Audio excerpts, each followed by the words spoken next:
نحمده ونصلي على رسوله الكريم أما بعد فأعوذ بالله من الشيطان الرجيم بسم الله الرحمن الرحيم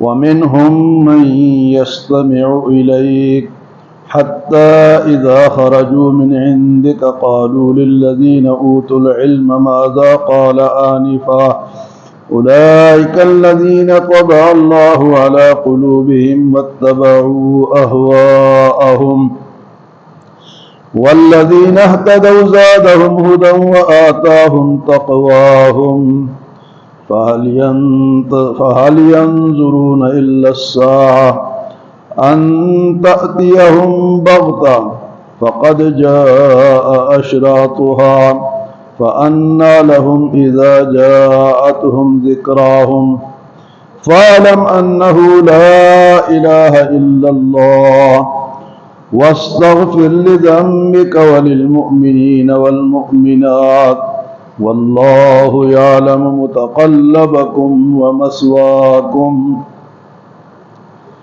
اہل جنت کا ذکر ہم نے سنا جس کے جنت کی 4 نہریں ہیں، جنتی وہاں سے ان نہروں سے پئیں گے۔ پہلی نہر پانی کی، صاف شفاف پانی کی، انہار من ماء غیر آسن۔ دوسری نہر فرمائے وانہار من لبن لم یتغیر طعمہ، ایسی دودھ کی نہر جس کا ذائقہ کبھی بدلے گا نہیں۔ وانہار من خمر لذۃ للشاربین، اور شراب کی نہر ہوگی جو پینے والوں کو مزہ دے گی۔ وانہار من عسل مصفی، اور شہد کی نہر ہوگی جو کہ صاف شفاف ہوگا، اس میں کوئی ملاوٹ نہیں۔ اس کے بعد کچھ لوگ جو کہ کسی دینی مجلس میں جاتے ہیں، محفل میں بیٹھتے ہیں، سنتے نہیں ہیں، ویسے بیٹھ کے چلے جاتے ہیں، یعنی اس دور میں یہ منافقین اس طرح کرتے تھے۔ آج اگر کوئی کرے گا تو وہ بھی منافقین میں شامل ہوگا۔ وہ کون لوگ ہیں؟ فرمایا وَمِنْهُمْ مَنْ يَسْتَمِعُ إِلَيْكَ، کچھ لوگ ایسے ہیں جو کہ آپ کے طرف کان لگا کے سنتے ہیں۔ اپنے نبی سے اللہ پاک فرماتے ہیں کہ آپ کے طرف کان لگا کے سنتے ہیں۔ وَمِنْهُمْ مَنْ يَسْتَمِعُ إِلَيْكَ حَتَّى إِذَا خَرَجُوا مِنْ عِنْدِكَ قَالُوا لِلَّذِينَ أُوتُوا الْعِلْمَ مَاذَا قَالَ آنِفًا، تو جب باہر نکلتے ہیں تو کہتے جی انہوں نے کیا کہا، اس آدمی نے کیا بات کی، سنا ہی نہیں ہے، سنی انسنی کر دی، یا سننے کے غرض سے ہی نہیں سنی، یا جھوٹ موٹ میں شامل ہو گئے۔ آج کل بھی اس طرح ہوتا ہے، کسی محفل میں یا کسی جمعے میں یا کسی اور واعظ میں لوگ بیٹھتے ہیں تو باہر نکلتے ہیں کہ مولوی صاحب کی غلطی تھی یہ دسو، تو کس لیے بیٹھا ہوا تھا۔ تو جو اخلاص سے سنے گا اس کو سمجھ آئے گی، یعنی سننا پہلی شرط ہے، پہلے وہ سنے اور اس کے بعد وہ سمجھے اور اس پہ پھر غور کرے، پھر جناب اس پہ عمل کرے۔ سننا ضروری ہے۔ جو لوگ مسجد میں یا کسی اچھے محفل میں بیٹھتے نہیں ہیں، سنتے نہیں ہیں، وہ کورے رہتے ہیں، وہ خالی رہتے ہیں۔ سننے سے سمجھ میں آئے گا۔ سورۃ تبارک الذی میں اللہ پاک فرماتے ہیں وَقَالُوا لَوْ كُنَّا نَسْمَعُ أَوْ نَعْقِلُ مَا كُنَّا فِي أَصْحَابِ السَّعِيرِ، کاش ہم سن لیتے اور سمجھ لیتے آج ہم جہنم میں نہ ہو۔ قَالُوا لَوْ كُنَّا نَسْمَعُ أَوْ نَعْقِلُ مَا كُنَّا فِي أَصْحَابِ السَّعِيرِ، تو حضور صلی اللہ علیہ وسلم کی محفل میں آتے تھے، بیٹھتے تھے، اور جب باہر نکلتے تو کہتے جی انہوں نے کیا کہا، ماذا قال آنفا، تو اللہ پاک فرماتے یہ کون لوگ ہیں؟ اولئک الذین طبع اللہ علی قلوبہم، یہ وہ لوگ ہیں جن کے دلوں پہ اللہ مہر لگا دیتا ہے۔ جب آپ جھوٹ موٹ کا سنیں گے، سچ کے ساتھ نہیں سنیں گے، گہرائی کے ساتھ نہیں سنیں گے، حاصل کرنے کے لیے نہیں سنیں گے، تو دل پہ مہر لگ جائے گی۔ اولئک الذین طبع اللہ علی قلوبہم واتبعوا اہواءہم، اور یہ صرف خواہشات کی پیروی کرنے والے لوگ ایسے ہوتے ہیں۔ دوسرے لفظوں میں منافقین کا یہ کردار ہے کہ وہ سنتے نہیں ہیں، سنی انسنی کر دیتے ہیں اور بعد میں پوچھتے رہتے جی کیا مسئلہ کیا ہوا۔ اگر غور سے بندہ سنے تو پھر دوسرے سے پوچھنے کی ضرورت نہیں رہتی۔ تو یہ ان منافقین کا ذکر ہے۔ اس کے بعد اللہ پاک فرماتے ہیں والذین اہتدوا، اور جو ہدایت حاصل کرنا چاہتے ہیں، زادہم ھدی، میں اس کے ہدایت کو بڑھا دیتا ہوں۔ یہ ہدایت جو ہے نا جی، یہ محسوس کرنے سے، خواہش سے، تڑپنے سے آتی ہے، پھر اللہ بڑھا دیتے ہیں۔ اور میں جو ہدایت کے طلبگار ہیں، والذین اہتدوا ھدی والذین اہتدوا زادہم ھدی، جو ہدایت کے طلبگار ہیں اللہ ان کے ہدایت کو بڑھا دیتے ہیں، ان کو سمجھ اللہ عطا فرما دیتے ہیں۔ وآتاہم تقواہم، اور ایسے لوگوں کو اللہ متقی بنا دیتا ہے، تقوی والا بناتے ہیں، گناہوں سے اس کو محفوظ کر دیتے ہیں۔ کون لوگ جی؟ جو ہدایت کے طلبگار ہیں، جو ہدایت کے طلبگار ہیں۔ اس کے بعد فرمایا کہ جو لوگ بالکل ہی اندھے ہو کے زندگی گزارتے ہیں، یا وہ کافر ہیں یا وہ مشرک ہیں، تو ان کے لیے اللہ پاک فرماتے ہیں فَهَلْ يَنظُرُونَ إِلَّا السَّاعَةَ أَن تَأْتِيَهُم بَغْتَةً، کیا یہ لوگ قیامت کا انتظار کرتے ہیں کہ اچانک ان پر آ جائے، جس طرح آج کل ہمارے اوپر آ گئی ہے؟ تو یہ تو اچانک ہے نا، تو اسی کے انتظار میں کیا ہے، قیامت آئے گی اور مریں گے یا پھر مانیں گے؟ پھر تو ماننے کا وقت ختم ہو جائے۔ فرمایا کہ فَهَلْ يَنظُرُونَ إِلَّا السَّاعَةَ أَن تَأْتِيَهُم بَغْتَةً، کہ اچانک وہ قیامت آ جائے، اس انتظار میں لوگ بیٹھے ہیں۔ فرمایا کہ فَقَدْ جَاءَ أَشْرَاطُهَا، جبکہ قیامت کی بہت ساری نشانیاں تو آ گئی ہیں، یہ جس انتظار میں ہے اس کی بہت ساری نشانیاں آ گئی، اور سب سے بڑی نشانی حضور صلی اللہ علیہ وسلم کی ذات ہے کہ آپ آ گئے، اس کا مطلب ہے کہ بس آخری نبی ہے قیامت تک، اب قیامت ہی آئے، اس کے بعد کوئی اور نبی نہیں آئے۔ آپ آ گئے تو گویا یہ قیامت کی نشانی ہے۔ آپ صلی اللہ علیہ وسلم نے فرمایا کہ قیامت اور میں اس طرح ہے، دو انگلیوں کی طرح ہے۔ کیا مطلب؟ کہ اس کے درمیان میں کوئی اور چیز نہیں، میرے بعد قیامت ہی آئے۔ تو اللہ پاک فرماتے ہیں کہ یہ انتظار میں ہے۔ فَهَلْ يَنظُرُونَ إِلَّا السَّاعَةَ أَن تَأْتِيَهُم بَغْتَةً فَقَدْ جَاءَ أَشْرَاطُهَا، اچانک قیامت آ جائے، اس انتظار میں ہے، حالانکہ اس کی بہت ساری شرائط آ گئی ہیں، قیامت کی نشانی اللہ نے بھیج دی ہیں، اور فرمایا کہ اور بھی نشانی آئیں گی۔ فرمایا فَأَنَّىٰ لَهُمْ إِذَا جَاءَتْهُمْ ذِكْرَاهُمْ، اور وہ جب اچانک آ جائے گی تو پھر کیا تب یہ جا کے سمجھ ان کو آئے گی؟ فَأَنَّىٰ لَهُمْ إِذَا جَاءَتْهُمْ ذِكْرَاهُمْ، پھر یہ سوچیں گے، پھر تو سوچ کا وقت ختم ہو جائے گا۔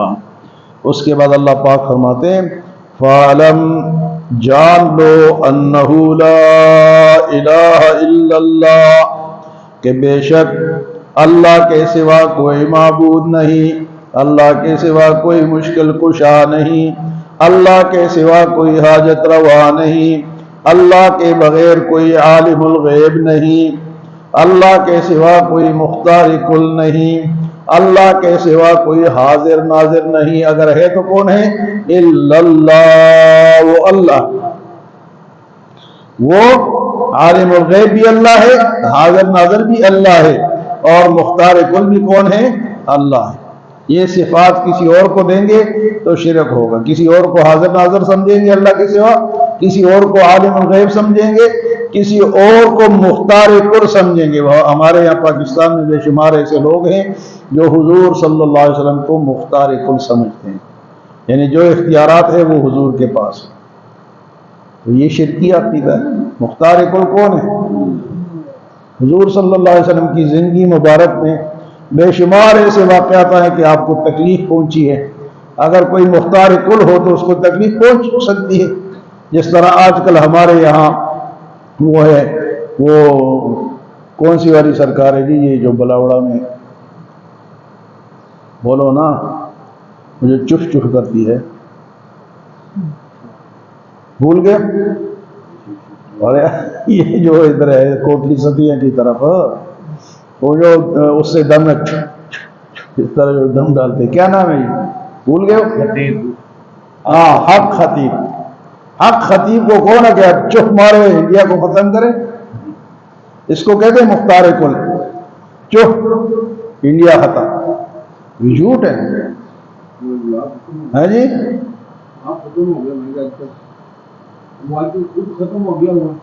یار جو بھی ہے، لیکن ابھی تک تو ہمارے اوپر سوار تھا یا نہیں؟ سب سارے لوگ جاتے تھے یا نہیں؟ تو پھر اب وہ آئے نا، اب موقع ہے، اب موقع ہے، ہمیں ضرورت ہے۔ پاکستان کمزور ملک ہے، غریب ملک ہے، اور انڈیا کے مقابلے میں وہ بہت بڑی آبادی ہے، اور کافر بھی ان کے ساتھ ملے ہوئے، اسرائیل ان کو ڈرون دے رہا ہے، فرانس ان کو طیارے دے رہا ہے، امریکہ نے صرف اس لیے کہا ہے کہ رک جاؤ کہ اس کا اسلحہ بھی اگر وہ دیں گے تو وہ پاکستان ناکارہ بنائے گا، اور امریکہ بھی وہ رافیل طیاروں کی طرف بدنام ہوگا۔ اس لیے کہا ہے کہ رشیا والے اسلحہ فیل ہو گیا، فرانس والا فیل ہو گیا، اسرائیل والا فیل ہو گیا، میرے کہیں میں فیل ہو گیا۔ اندر سے وہ اس لیے کہتے کہ رک جاؤ، کیونکہ اب تو امریکہ رہ گیا نا، اب تو اس کے جہاز رہ گئے، اس کا اسلحہ رہ گیا۔ تو بات یہاں سے چل رہی تھی کہ انہو لا الہ الا اللہ، مختار کل کون ہے؟ اللہ ہے، جب تک اللہ نہ چاہے کوئی اور کچھ نہیں کر سکتا۔ غلط عقیدے نہ رکھو، عقیدہ وہ جو توحید والا ہو، مستحکم عقیدہ ہو، جو اللہ کو پسند ہو، اللہ کے رسول کو پسند ہو، جو قرآن کہے، اپنے آپ سے عقیدہ نہ بناؤ۔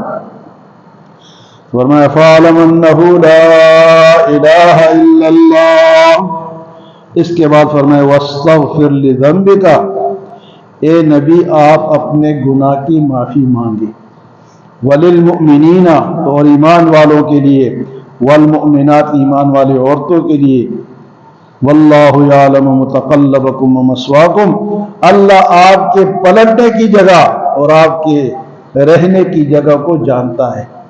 اب اللہ نے پیغمبر سے کیوں کہا کہ آپ اپنے گناہوں کی معافی مانگے؟ پیغمبر تو گناہ نہیں کرتا، وہ تو معصوم ہوتا ہے۔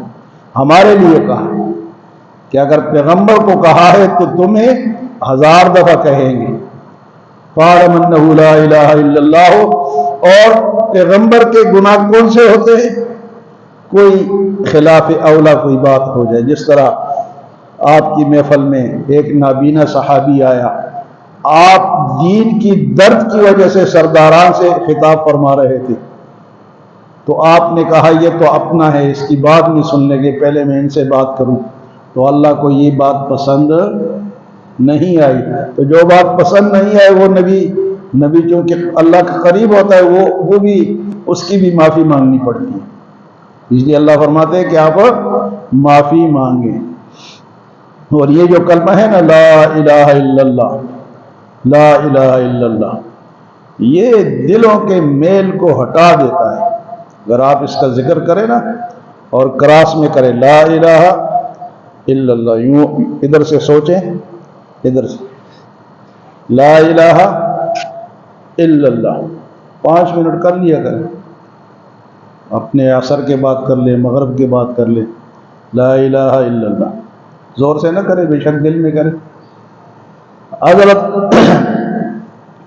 بسطامی رحمت اللہ علیہ فرماتے ہیں کہ میں نے جب یہ کلمے کا ذکر کیا لا الہ الا اللہ کا، تو مجھے اپنی بچپن کی کوئی غلطی یاد آ گئی۔ بچپن کی غلطی، بچپن میں تو بے شمار غلطیاں لوگ کرتے، تو میں نے کہا یہ اتنا بڑا کلمہ ہے اور میں وہ گناہ کر بیٹھا ہوں، میں تو یہ اپنی زبان سے نہیں اس کا ذکر کر سکتا۔